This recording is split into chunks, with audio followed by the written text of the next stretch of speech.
पालिका पानी देती है और बिल ना चुकाओ कनेक्शन काट देती है। स्मार्ट मीटर है, बिल ना चुकाओ टाइम से तो बिजली कट जाती है। जरा सोचिएगा कि संसार की सुविधाएं आपको मिलती हैं तो बदले में कुछ चार्ज करती हैं, बदले में कुछ देना पड़ता है आपको। जरा सोचिएगा कि भगवान ने आपको ये जीवन दे रखा है, फिर भी भगवान आप पर कोई दबाव नहीं बनाते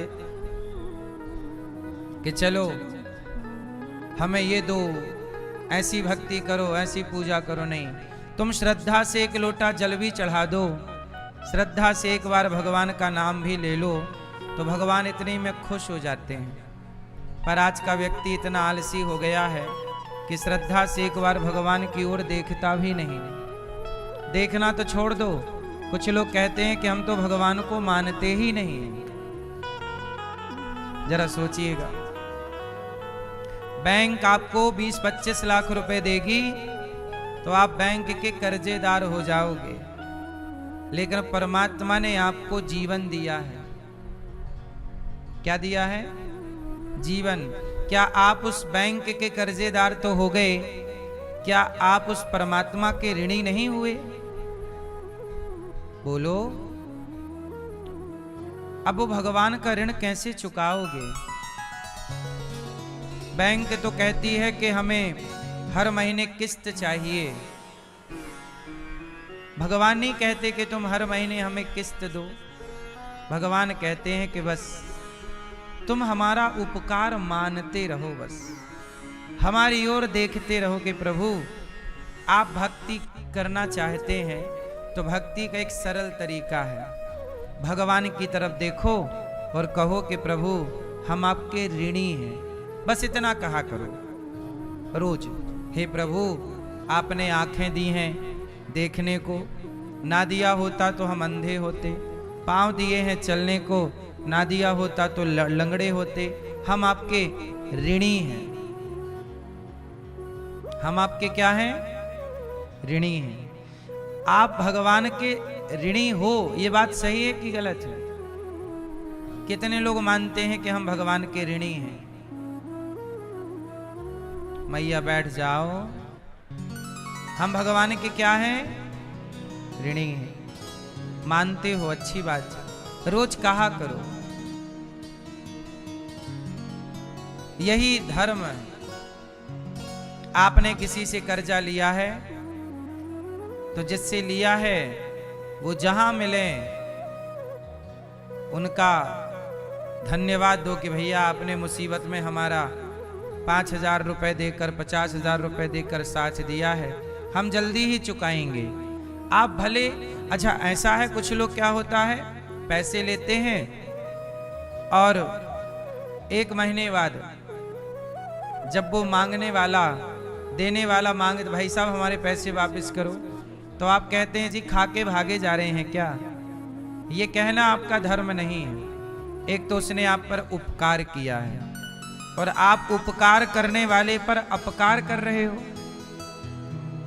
मतलब एहसान फरामोश इसी को कहते हैं।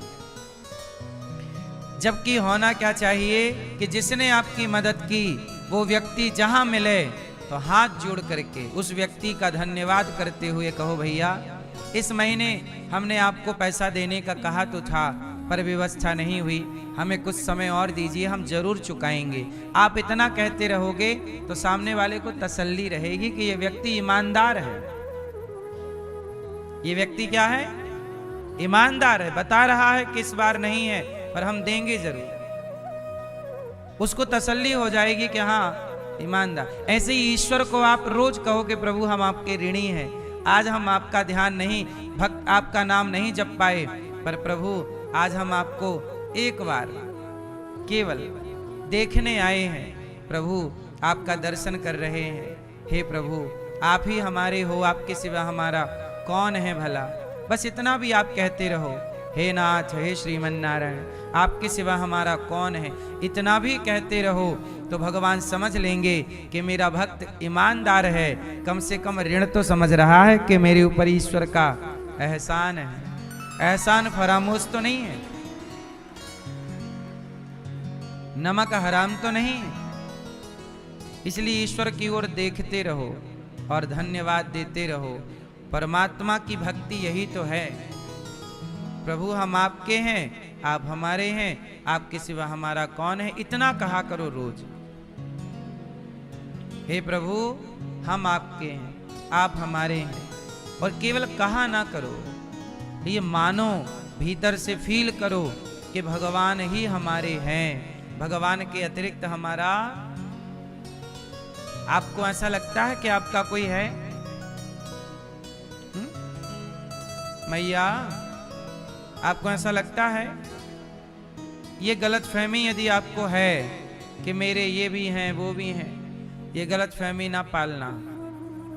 आपका कोई है केवल भगवान। इसलिए श्रद्धा की आंखों से परमात्मा को देखा करो, मंदिर जाया करो, घर पर पूजा किया करो, तो बड़ी श्रद्धा से प्रभु हम आपके टुकड़ों पे पलने वाले हैं।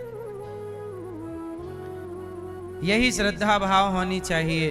हमारे यजमान जी परीक्षित बन के बैठे हैं, श्री राज सिंह जी, जिनके अंदर अपार श्रद्धा है। हमारी मैया श्रीमती शकुंतला देवी जी, राज जी, इतनी श्रद्धा है कि आप वृंदावन आए और केवल अकेले नहीं आए, परिवार के साथ आए, सबको कथा सुनवा रहे हैं। चलो, भगवान ने हमें जो दिया है उसका धन्यवाद करके आते हैं। यही ईश्वर का थैंक यू है, धन्यवाद है। प्रभु आपने हमारी इतनी व्यथा सुनी, आपने हमारा इतना कष्ट दूर किया। जब भगवान आपने हमारी इतनी व्यथा सुनी तो हम आपकी कथा क्यों ना सुने। जब भगवान आपकी व्यथा सुनते हैं तो आपको भगवान की कथा नहीं सुननी चाहिए, और जो कथा सुनेगा उसी की ना व्यथा सुनी जाएगी। इसलिए हमारे राज सिंह जी परीक्षित बनकर कथा सुन रहे हैं। शकुंतला मैया, आपके पुत्र संदीप कुमार जी, पिंटू देवी जी और संजीत कुमार जी, मंजू देवी जी, रौनक ऋषभ दक्ष जी, विधि और समस्त चौधरी परिवार, स्वर्गीय श्रीमती चिंता देवी जी की स्मृति में और भाई स्वर्गीय श्री शंकर लाल जी की स्मृति में आप नई दिल्ली से आए हैं और खरखंडी रौंद से हैं। बड़ा पुण्य का कार्य आपने किया है। समस्त चौधरी परिवार की ओर से ये आयोजन आपने जो किया है, आपके पितरों को लोक परलोक सब कुछ कृतार्थ कर दिया आपने। अभी 29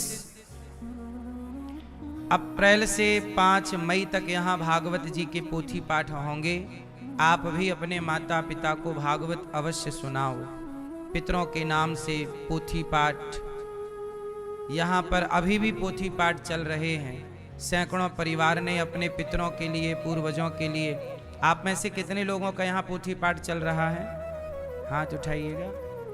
इतने सारे भक्तों का यहाँ ये पोथी पाठ चल रहा है। आपने अपने पितरों के लिए उनकी सदगति के लिए आयोजन किया है। आपने जिस उद्देश्य की पूर्ति के लिए किया है, भगवान आपका वह उद्देश्य अवश्य ही पूरा करेंगे। तो आप भी पोथी पाठ जो अगला होगा उसमें आप भी पितरों की सदगति के लिए। भागवत जी क्यों सुनी जाती हैं? भागवत जी सुनने के मुख्य 2 कारण हैं। पहला, जिसकी गया श्राद्ध से भी मुक्ति नहीं होती, किसी कारणवश उस व्यक्ति की भागवत सुनने से मुक्ति हो जाती है। तो अपने माता पिता जीते जी हैं तो उन्हें भागवत सुनाओ, नहीं सुना पाए और मृत्यु हो गई तो उनके निमित्त भागवत जी का कार्य जरूर करना चाहिए, जरूर भागवत सुनाना चाहिए। हमारे सनातन में कहते हैं पुनर्जन्म होता है। क्या होता है? जन्म। मृत्यु हुई तो क्या होगा? जन्म होगा। मृत्यु हुई तो क्या होगा? जन्म होगा। जन्म जरूरी है, जरूर होता है। अच्छा, अगला जन्म कहां होगा हमारा? आप ये बताओ, आप लोग अपना घर बनाने की प्लानिंग करते हो कि नहीं? बच्चों को पढ़ाने लिखाने की प्लानिंग करते हो कि नहीं? गाड़ी घोड़ा खरीदने की प्लानिंग करते हो कि नहीं? हर चीज प्लानिंग से होती है। घर बनेगा प्लानिंग से। तो मैं कहता हूं कि इस जन्म में ही अगले जन्म की प्लानिंग क्यों नहीं कर लेते थोड़ी सी? अब आप कहोगे किसने देखा है? नहीं देखा है। अच्छा ये बताओ भैया, आपने अपना बुढ़ापा देखा है? भाई साहब आपसे पूछ रहा हूं, आपने अपना बुढ़ापा देखा है? अब किसी जवान लड़के से कहो, जवान लड़की से कहो कि क्यों बहन तुमने अपना बुढ़ापा देखा है? लड़के से कहो बुढ़ापा देखा है, वो कहेगी कि मैंने नहीं देखा। अरे नहीं देखा इसका मतलब ये थोड़ी है कि नहीं आएगा। हमने बुढ़ापा अपना नहीं देखा, इससे ये सिद्ध तो नहीं हुआ कि बुढ़ापा नहीं आएगा। आएगा ना। जवानी आई है तो बुढ़ापा भी आएगा। इसलिए जवानी में ही कुछ बुढ़ापे की प्लानिंग कर लेनी चाहिए। जैसे जवानी है तो बुढ़ापा भी आएगा, प्लानिंग कर लो थोड़ी सी। ऐसे ही ये जीवन है तो मृत्यु भी आएगी, उसकी भी प्लानिंग कर लो। और मृत्यु आई है तो अगला जीवन भी आएगा, उसकी भी प्लानिंग अभी कर लो। अब आप कहते हो जी किसने देखा है? नहीं, ये मूर्ख लोगों की बातें हैं। किसने देखा? नहीं, नहीं देखा। नहीं तो बहुत चीजें हमने नहीं देखी। क्यों भैया? बहुत चीजें हमने नहीं देखी, पर नहीं देखी तो क्या उनकी प्लानिंग आप नहीं करते? फिर कई बार स्त्री के पेट में बच्चा आता है, अभी पैदा हुआ नहीं है कि मां उसका नाम सोचने लग जाती है। होगी लड़की होगी तो ये रखूंगी, लड़का होगा तो ये रखूंगी। बोलो हाँ। तो भाई जो चीज नहीं देखी उसकी भी तो प्लानिंग हो रही है ना। बेटा कहां देखा तुमने? अभी तक पेट में है, पर प्लानिंग है कि नहीं? बोलो हाँ। तो जब हर चीज की प्लानिंग है तो आज ये जीवन अच्छा है आपका, तो अगला और अच्छा हो ना। अगला और अच्छा हो, उसकी प्लानिंग अभी से करनी पड़ेगी। जो कल किया था वो आज मिला है। अब जैसे उदाहरण से देखो, कई बार मैं बताता हूं आपको कि दशरथ जी को कौशल्या जी को राम क्यों मिले। आपने कहा दशरथ जी के बेटे भगवान हैं, कौशल्या जी के बेटे भगवान हैं। आपने तो ये देखा दशरथ कौशल्या, पर दशरथ कौशल्या को पुत्र के रूप में भगवान क्यों मिले? सवाल ये है। तो दशरथ जी ने प्लानिंग की थी। क्या प्लानिंग की? दशरथ कौशल्या पिछले जन्म में मनु शत्रुपा थे और पिछले जन्म में इन्होंने प्लानिंग की थी। पिछले जन्म में 10,000 वर्षों तक तपस्या की। ध्यान से समझिएगा, पिछले जन्म में इन्होंने 10,000 वर्षों तक क्या किया? तपस्या की, मनु शत्रुपा ने। और जब तपस्या से भगवान प्रकट हुए, मांग मांग वरदान, क्या मांगती हो मनु? मनु जी और क्या मांगती हो शत्रुपा? मांगो। कहा कि प्रभु मुझे आप जैसा पुत्र चाहिए, मुझे आप जैसा। कॉन्सेप्ट क्लियर है ना? क्या चाहिए? आप जैसा। अब भगवान कंफ्यूज हो गए कि मेरे जैसा कहां से लाऊं, मेरे जैसा कहां से लाऊं? तो मेरे जैसा तो केवल मैं ही हूं। मेरे जैसा तो केवल, भाई भगवान के जैसा और कौन है? नाम बताओ। भगवान के जैसे केवल भगवान है। सूर्य के जैसा और कौन है? सूर्य, अब क्या कहा जाए, ये सूर्य के जैसा है। भाई सूर्य के जैसा और कौन है बताओ? सूर्य के जैसे केवल, समुद्र के जैसा केवल नदी नहीं हो सकती समुद्र के जैसी, ऐसे भगवान के जैसे केवल। तो भगवान बोले कि माता आपने तो मुझे ही मांग लिया, अगली बार आप कौशल्या और दशरथ बन के प्रकट होंगे, तब मैं आपके इस जन्म के वरदान को अगले जन्म में पुत्र बनकर पूरा करूंगा अवश्य। तो प्लानिंग थी कि नहीं? ऐसे ही राम नहीं आ गए, ऐसे ही राम, ऐसे ही कौशल्या जी माता नहीं बन गई, ऐसे ही दशरथ जी जगत के पालनहार के पिता नहीं बन गए। मैं यशोदा माता का भी पूर्व जन्म कथा में सुनाया करता हूं बार बार आपको, कि माता यशोदा ने भी पिछले जन्म में ये धरा थी, त्याग किया, सेवा की, तब ना कृष्ण पुत्र मिले। कई बार कथा हमने सुनाई है आपको। कहने का तात्पर्य ये हुआ कि बिना प्लानिंग के कुछ नहीं होता। मूर्ख हैं वो लोग जो प्लानिंग नहीं करते। हर सफल व्यक्ति, हर सुखी व्यक्ति के पीछे की प्लानिंग होती है। क्या होती है? आपको भी प्लानिंग करनी चाहिए। आज चलो हमारे पास खाने को रोटी है, रहने को घर है, भगवान की कृपा है, पर अगले जन्म में क्या होगा? इसलिए आज से ही जगत का काम भी करते चलो, बेटा बेटी को पढ़ाते चलो, संस्कार देते चलो, यहाँ के लिए भी थोड़ा पैसा जोड़ते चलो बुढ़ापे के लिए। यहाँ का हो गया, फिर भी अब मौत भी तो आ रही है, अब थोड़ा अगला करें, अगली प्लानिंग करते हैं। क्या करें? अगले के लिए। एक राजा था, उस राजा को पता लगा कि मैं मर जाऊंगा तो मेरे साथ कुछ भी नहीं जाएगा। अब राजा बड़ा टेंशन में आया कि भाई मेरे पास तो अपार दौलत है, मेरे पास तो अपार दौलत है, लेकिन इनमें से कुछ भी मेरे साथ नहीं जाएगा। तो राजा ने घोषणा करवाई कि भाई साहब, जो व्यक्ति मुझे यहां से सब कुछ ले जाने की प्लानिंग बताएगा और ले जाने में मदद कराएगा, मैं उसे आधा राज्य दे दूंगा। बताओ कि मैं ये जितनी दौलत यहां है, ये सारी दौलत वहां कैसे ले जाऊं, क्योंकि मेरा मरने का टाइम आ रहा है। अब राजा को टेंशन हो गई, पता लगा कि भाई मरते हैं तो कुछ भी साथ नहीं जाता।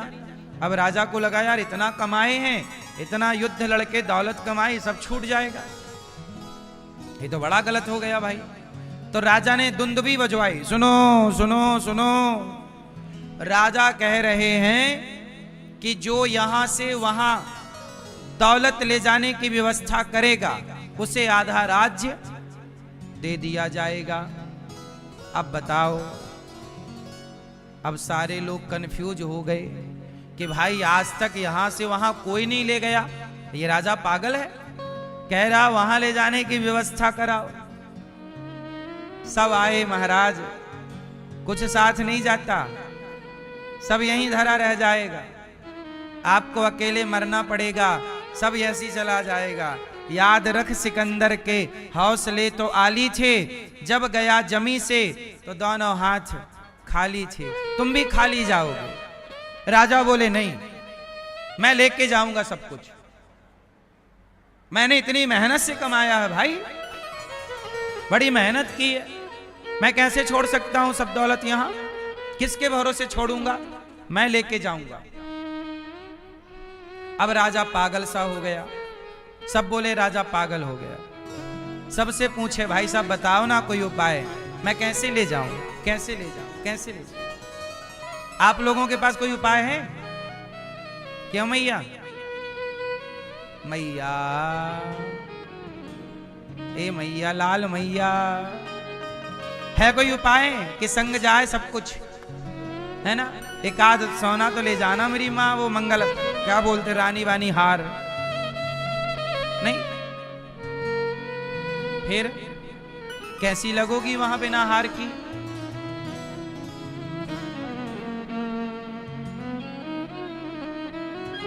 क्यों भैया, आप कुछ ले जाओगे?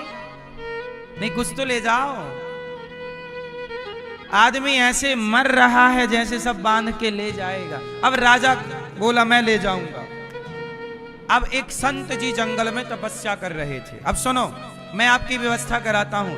आप लोग नहीं ले जाओगे ना, लेकिन मेरे पास एक उपाय है कि आप ले जा सकते हैं। हाँ हाँ, मैया लेके जाएंगे। तो सुनो, आप सब लोग ले चलना, मेरे पास प्लान है। अपन लोग ले चलेंगे, सत्संग काय के लिए कर रहे हैं, थोड़ा तो फायदा हो। तो मेरे पास एक प्लान है, सुनाऊं? सुनो। अब राजा कंफ्यूज था, परेशान था। एक संत जी जंगल में थे। राजा संत जी को पता लगा कि हमारा राजा परेशान है। संत जी आए, नारायण नारायण। राजन क्या हुआ? महाराज मैंने बहुत दौलत कमाई है, पर मैं लेके जाना चाहता हूं, आप कोई उपाय बताओ।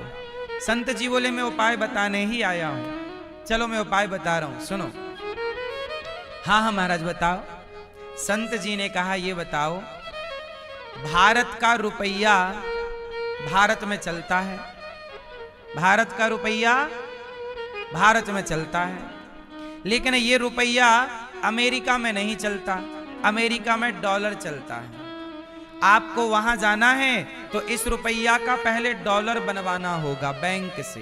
ये जमा कर दो रुपया अपना पैसा, तो इसके उसकी कीमत के हिसाब का वहां क्या मिल जाएगा? डॉलर। इंग्लैंड जाना है तो वहां पाउंड चलता है। दुबई इत्यादि जाना है तो वहां दिनार चलता है। बोलो हाँ। तो हर देश का पैसा अलग अलग है। बोलो हाँ, हर देश का पैसा। तो संत जी ने राजा से कहा कि जब तुम भगवान के घर जाओगे तो भगवान का घर भी अलग ही है, तो वहां अलग पैसा चलता है। कौन सा चलेगा महाराज? बोले तुम जितना चाहो भगवान के घर ले जा सकते हो। कैसे जाएगा? बोले तुम किसी को, अब ये पैसा बैंक में जमा करो तो डॉलर मिलेगा, तो अमेरिका में काम आएगा। ऐसे ही ये पैसा किसी भूखे को रोटी खिलाओ, किसी की मदद करो, इस पैसे को सेवा में लगाओ, तो सेवा करने से जो पुण्य मिलेगा वह पुण्य का धन तुम्हारे संग चलेगा, वहां पर चलेगा। मैं भी ले जा सकता हूं, आप भी ले जा सकते हैं। हम इस पैसे से जो पुण्य कमाते हैं वो पुण्य हमारे साथ जाता है, और ईश्वर की अदालत में, ईश्वर के देश में पुण्य ही चलता है। पुण्यात्मा को स्वर्ग मिलता है और पुण्यात्मा को वैकुंठ मिलता है। शरणागति करने वाले को भगवत धाम की प्राप्ति होती है। तो ये पुण्य है। इसलिए मेरी माँ, आप लोगों से कहता हूं कि जीवन में अगली प्लानिंग कर लो और पुण्य जरूर करो, हर पाप से बचो। ये दास अनिरुद्ध बार बार आपसे कहता है। गौरी गोपाल आश्रम में हजारों संत भोजन करते हैं, आप भी एक दिन का संतों को भोजन बंटवाओ। क्या होगा? ये पुण्य है। आप गौरी गोपाल के अन्न क्षेत्र और रसोई में सदा के लिए एक फिक्स अमाउंट छोटा सा जमा कर दो, ताकि उसके ब्याज से एक रोटी एक संत को प्राप्त होती रहे। तो आपके जीते जी भी संत रोटी खाएं, और ना रहने पर भी आपकी रोटी यहाँ धरती पर वृंदावन में बंटती रहे। हमें कुछ काम ऐसे कर लेने चाहिए। आप लोग प्लान करते हो ना कि हमारे मरने के बाद हमारा बेटा कैसे रहेगा, 4 पीढ़ी की प्लानिंग लोग करते हैं, तो अपनी भी कुछ क्यों नहीं कर लेते? तुम्हारे नाम का कौन भोजन कर रहा है? तुम्हारे नाम की रोटी कौन खा रहा है? जिन औलादों के लिए तुम कमाते हो वो औलादें तो तुम्हारे मरते ही आने वाली दूसरी पीढ़ी तुम्हारी फोटो भी दीवारों से हटा देगी। बोलो हाँ। तुम्हारे आने वाली दूसरी पीढ़ी तुम्हारी तस्वीर भी दीवारों से। अब आप ही बताओ ना कि आपके घरों में आपके दादाजी और दादाजी के पिताजी की तस्वीर कहाँ है, किस दीवार में लगा रखी है आपने? तो आपकी तस्वीर कौन लगाएगा? आप जिन औलादों के लिए करते हो, करना है, अच्छी बात है, पर कोई उपकार मान कहाँ रहा है? 2 पीढ़ी की तो छोड़ दो, तुम्हारा अपना बेटा ही शिकायत करता है कि हमें पिताजी ने इतना नहीं दिया। इतना देने के बाद बोलता है कि दिया नहीं, ये नहीं दिया, वो नहीं दिया। दुनिया तो शिकायत करेगी, लेकिन इस शिकायतों के बीच में कुछ पुण्य, जैसे गौरी गोपाल आश्रम में संतों को भोजन होता है, ये सेवा हमारे ना रहने पर भी चलती रहे, हमारी एक रोटी संतों को मिलती रहे, हमारे नाम से भगवान की आरती होती रहे, हमारे नाम से कोई पुण्य, गौ माता को पानी मिलता रहे, हमारे नाम से गौ माता को रोटी मिलती रहे। एक छोटी सी सेवा 21,000, 25,000, 50,000, ये छोटी सी राशि गौरी गोपाल भगवान की सेवा में समर्पित करने से यदि आपको जीवन भर आपके ना रहने पर भी इस ब्याज से, यदि ये सेवाओं से आप जुड़े रहें, तो बुराई क्या है? इसलिए कुछ काम जीते जी करना चाहिए, क्योंकि आपके जाते ही आपके बारे में कौन सोचने वाला है? आपका बेटा एक फॉर्मेलिटी पूरी कर देगा, आप मरोगे तो 13वीं कर देगा। 13वीं भी लोग अच्छे से नहीं करते आजकल। आजकल का बेटा कहां 13वीं कर रहा, सच बताओ। 13 ब्राह्मणों को खिलाना भी लोगों को कठिन हो गया है। बोलो हाँ, सही है गलत है? 2 भाई हैं तो लड़ जाते हैं कि 13वीं तू करेगा, इसका खर्चा तू उठाएगा कि मैं उठाऊंगा। तुम्हारी इतनी दौलत है पर 13वीं भी ठीक से नहीं कर पा रहे हैं। तुम्हारी अस्थियां भी वो व्यवस्थित गंगा जी पहुंचाएंगे कि नहीं, तुम्हें भरोसा है या नहीं राम जाने।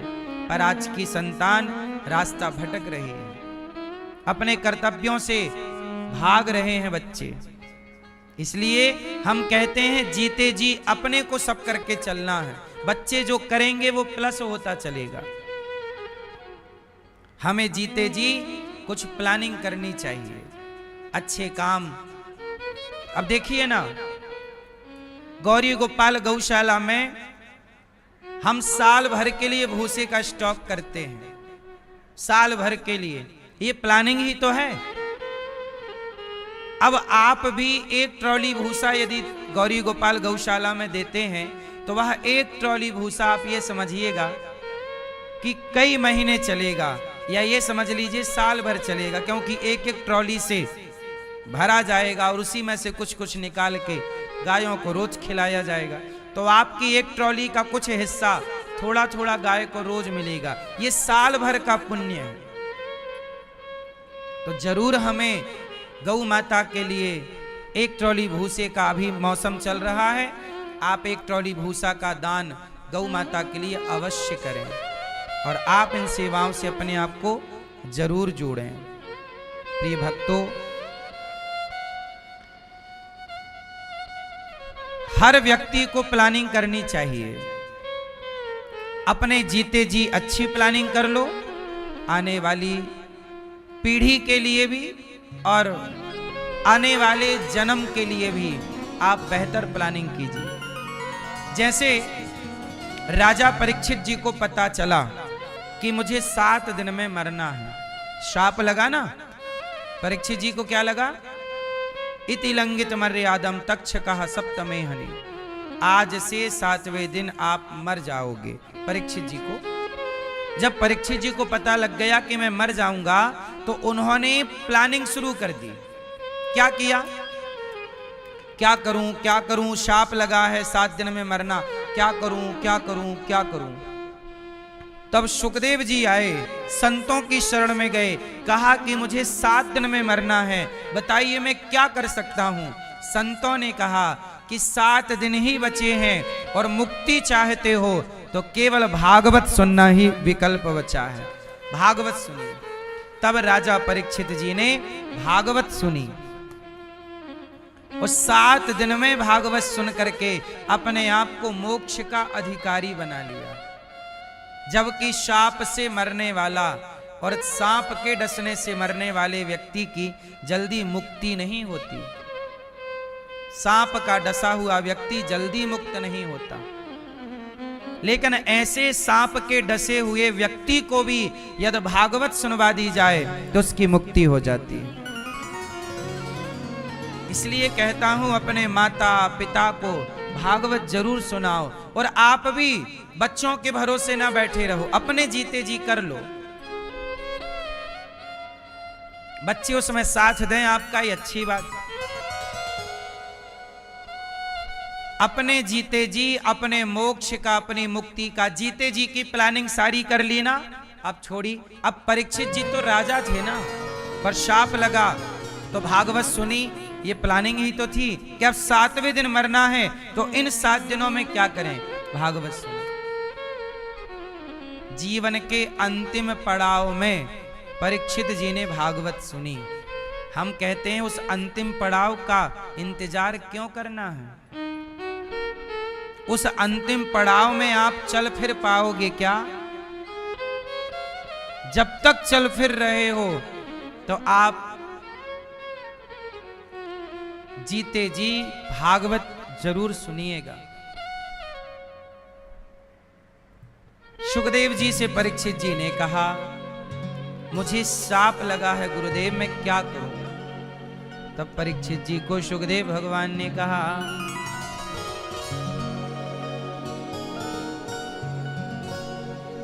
वरीयाने सते प्रश्नः क्रतो लोके हितं नृप आत्मवित् सम्मतः पुंसां श्रोतव्यादिषु यः परः। हे परीक्षित जी, आपने बड़ा ही उत्तम सवाल किया।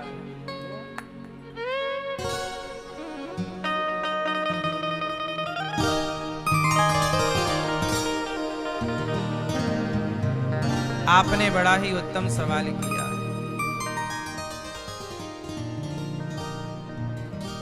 निद्रया ह्रियते नक्तं व्यवायेन च वावयः दिवाचार्थे हया राजन् कुटुम्बभरणेन वा। निद्रया, परीक्षित जी ने कहा कि मैं क्या करूं, मरना है। तब कहा कि अंते नारायण स्मृति, जिसका चित्त अंत में भगवान में लग जाता है, नींद मैथुन त्याग करके जो ईश्वर के चिंतन में लग जाता है, उसकी गति ठीक ठीक ही होती है। जिसका समय कम बचा है, मैया मैया, सबको जय श्रीमन नारायण, जय श्री कृष्णा, जय गौरी गोपाल। कैसे हैं आप लोग? मैया जा रही हो? नहीं। लाल मैया जा रही हो? तो कहाँ जा रही है? पानी पियाओ, जाओ पियाओ पानी, जाओ।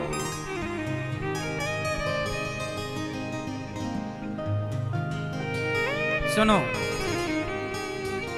सत्यां क्षितौ किं कसिपोः प्रयासैः बाहौ स्वसिद्धेयुपवर्हणै किं सत्यञ्जलौ किं पुरुधान्यपात्र्या दिग्वल्कलादौ सति किं दुकूलैः। अच्छा ये बताओ, सुखदेव जी कहते हैं कि जीवन में कभी हाय हाय नहीं करना चाहिए। क्या नहीं करना चाहिए? हाय हाय मतलब ज्यादा लालच, ज्यादा लोभ। पैसे कमाने चाहिए, मेहनत करनी चाहिए, पर लालच नहीं करना चाहिए। क्या नहीं करना चाहिए? जोर से। आज संसार में सुखी कौन है और दुखी कौन है? चलो पहले बताओ, दुखी कौन है? जोर से। दुखी कौन? कौन? जिसे बहुत कुछ चाहिए वो दुखी है। और सुखी कौन? कि जितना है हम और मेहनत कर रहे हैं और प्लानिंग कर रहे हैं, पर जितना है हम उतने में खुश हैं, संतुष्ट हैं। ये व्यक्ति सुखी है। सुखी व्यक्ति कौन है? जो संतुष्ट है। तो आप कितने लोगों को सुख चाहिए? सुख चाहिए तो एक ही शर्त है, संतुष्ट। क्या होना है? अच्छा ये बताओ, मछली किनारे क्यों आती है? बोलो। मछली को लगता है किनारे जाएंगे खाने को ज्यादा मिलेगा, और आती है और वहां एक कांटे में मांस का टुकड़ा फंसा रहता है। आती है उसे, अच्छा ये मांस, गप, और गप किया तो कांटा चुभ जाता है। मछुआरा उसे पकड़ लेता है। मछली मारी गई किसके कारण? जोर से, जोर से। लालच के कारण। मक्खी गुड़ में गड़ी रहे, पंख रहे लिपटाए, और हाथ मलहे और सिर धोने, लालच बुरी। कभी लालच नहीं करना चाहिए। कोई आपसे कहे कि मैं तुम्हें 50,000 दिलाऊंगा, ये चीज बाजार में 1 लाख की है, मैं तुम्हें 20,000 में दूंगा। लालच ना करो। वो चीज सही होती तो सही चीज 1 लाख की 1 लाख में ही मिलेगी। यदि 1 लाख की चीज सोना बाजार में 1 लाख रुपए तोला है, माना की, तो वो 1 लाख रुपए तोला ही मिलेगा। अब कोई आपसे कहे कि मैं तुम्हें 50,000 रुपए तोला सोना दिलाता हूं, चलो, तो आप लालच में आओगे। दुनिया में कहां 50,000 रुपया तोला सोना है? यदि दे रहा है और आप लालच में आए तो वो सोना 50 का क्या, 50, 100 का भी, 5,000 का भी ना होगा, वो पीतल होगा। आपको बुद्धू बना रहा।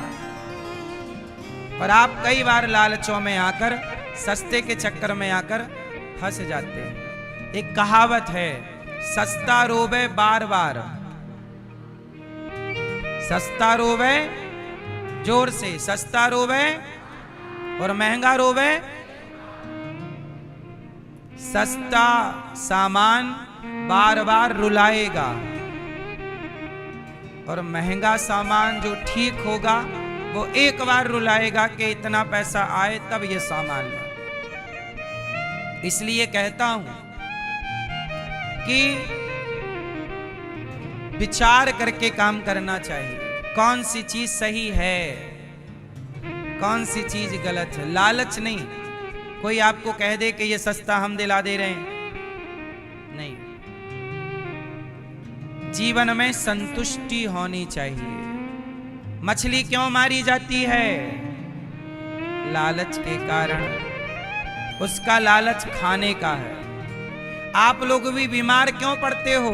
मोमोज खा लूं, पिज्जा खा लूं, कहीं भी मिले बर्गर खा लूं, पानी पूरी खा लूं, हर बाजार की चटपटी चीज खा लूं, फिर 1 महीने बाद पता चला कि किडनी टिडिंग, लीवर में सूजन, यहां सूजन, ये दर्द। अब जाओ डॉक्टर के पास, गोली खाओ, फिर गोलियों का जो रिएक्शन होगा उसकी अलग दवाई करना, उसका जो साइड इफेक्ट होगा उसका अलग करो, फिर मरो। आपकी भी जिह्वा में काबू नहीं है, ऐसी मछली की भी काबू नहीं रहती जिह्वा में।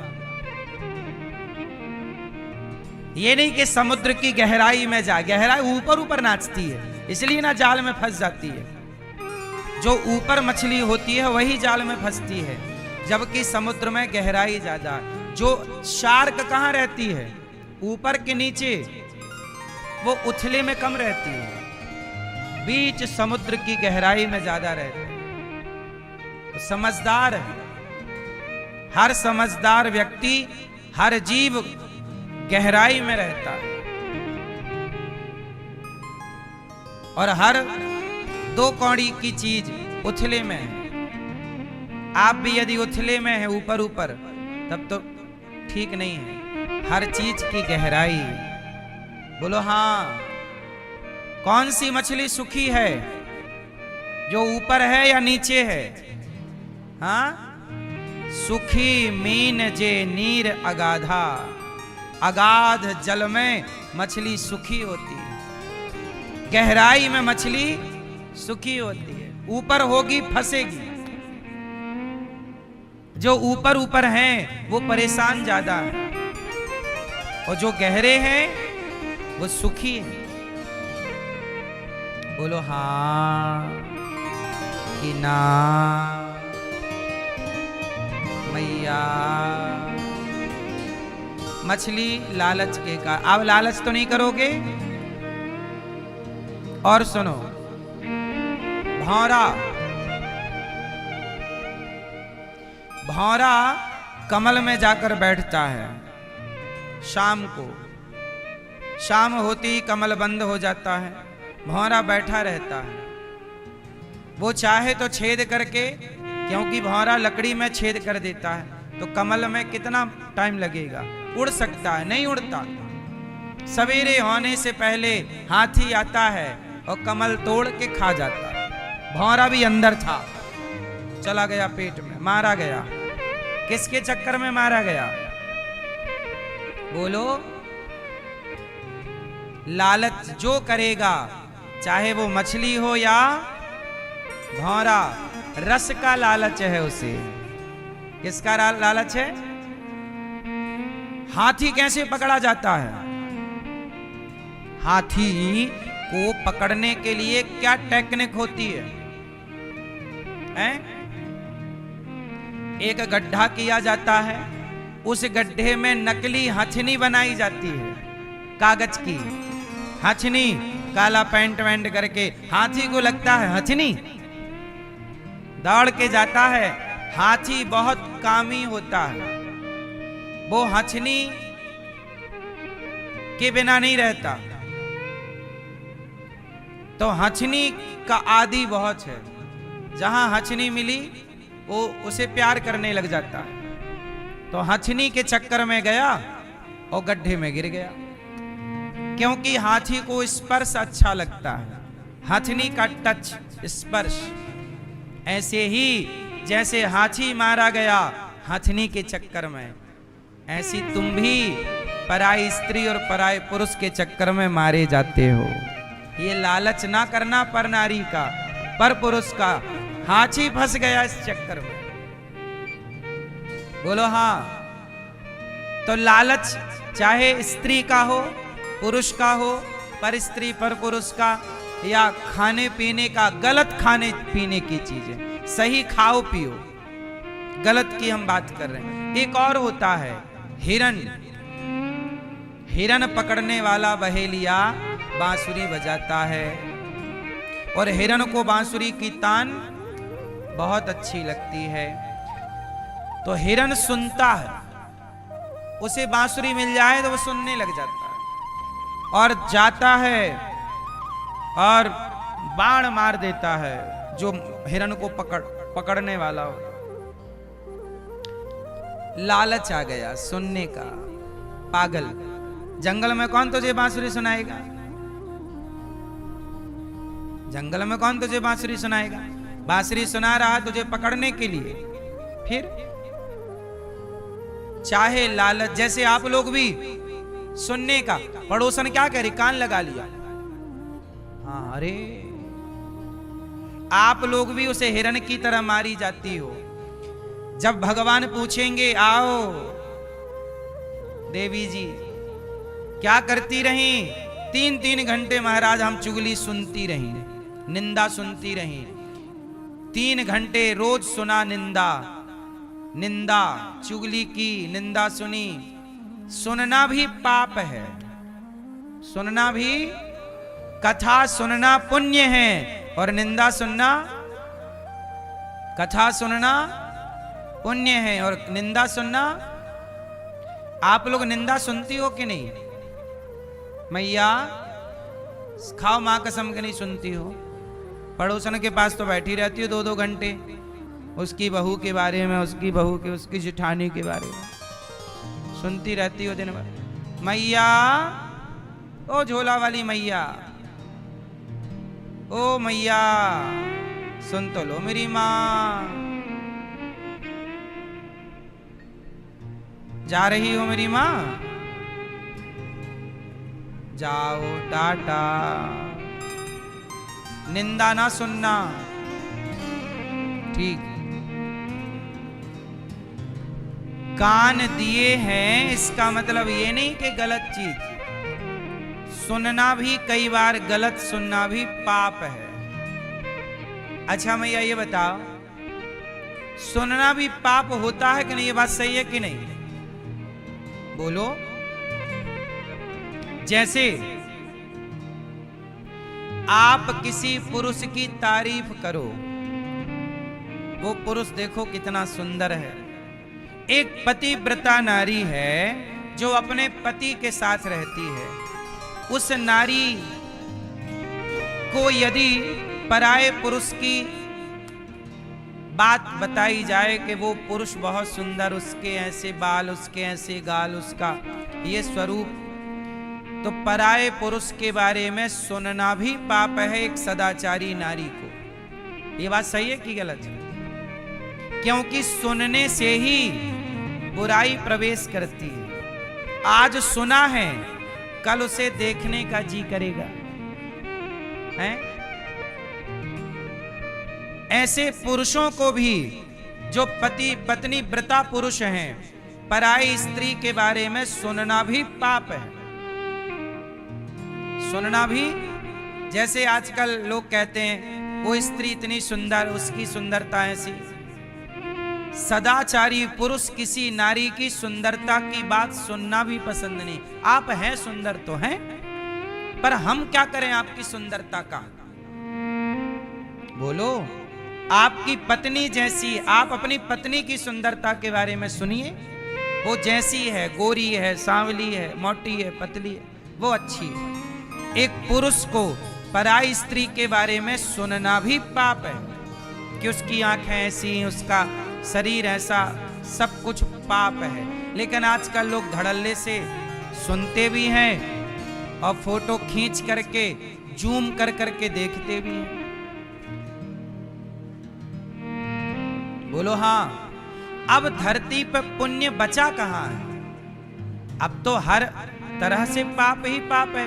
अब कहां वो सदाचारी पुरुष रहे, कहां वो सदाचारी स्त्रियां रही जो सुनने को पाप समझें।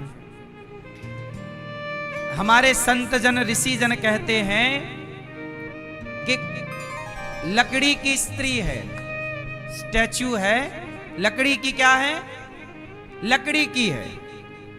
लकड़ी की स्त्री कहीं रखी हो तो लकड़ी की स्त्री का भी स्पर्श करना संतों के लिए पाप है। ये संतों के लिए। लकड़ी की नारी का भी स्पर्श करना पाप है। मतलब ये बताया गया कि लकड़ी की नारी पर भी मन ना जाए तो सच की नारी पे मन की तो बड़ी दूर की बात है।